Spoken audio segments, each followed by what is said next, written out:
She liked me in my bathing suit, and I liked her out of hers. She told me that she liked the way I had a V going down towards my waist.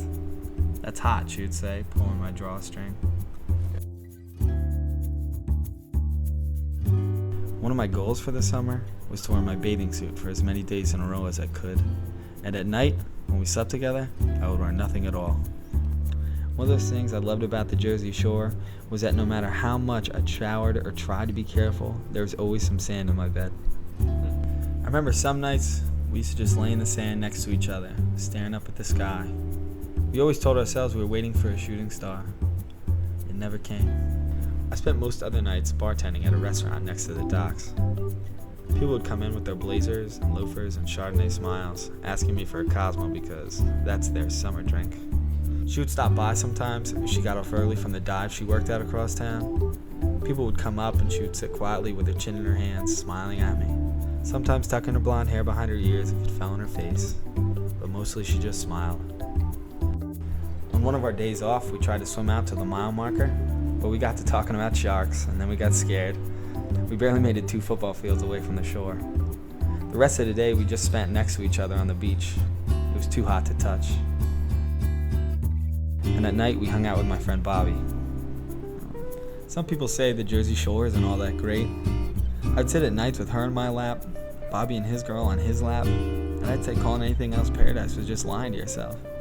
Sometimes we'd make a fire in an old grill we found, start to make s'mores, give up and just sip on beers. She'd sip mine from time to time. After about 10 sips she'd get a little drunk. After about 15 she'd get a little tired. She'd fall asleep on my shoulder, and I'd smile and give her a kiss on the forehead. Bobby and me had been friends since we were kids. I guess that's not exactly accurate, seeing as how we still were. Easier said, we'd known each other for a while. His laughs made me laugh. They're so big and loud, they would shake the beer in my bottle. The day sipped on, so did we.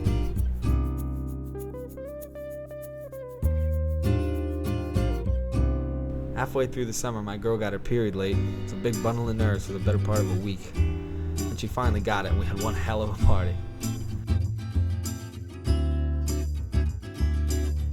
Bobby invited some friends from home. I had some people from work.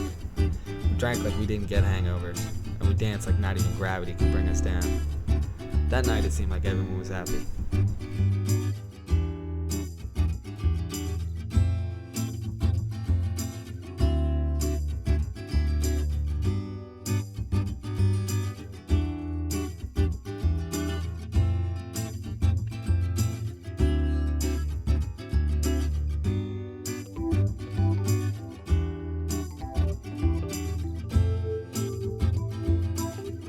As the end got closer, I got less and less sleep. I tried to push the sun back into the sky and fight off the end of summer by staying up late to watch her sleep. That last week went by in a blur of lovemaking and beer drinking. I think that's how every week should go by. Sometimes she would just cry for no reason. We'd be sitting on the deck watching another of our fleeting sunsets and she would just start to cry. I'd ask her why, but I knew. I didn't want it to end either. It started to make me think why it had to. "We have to grow up, man," Bobby would say.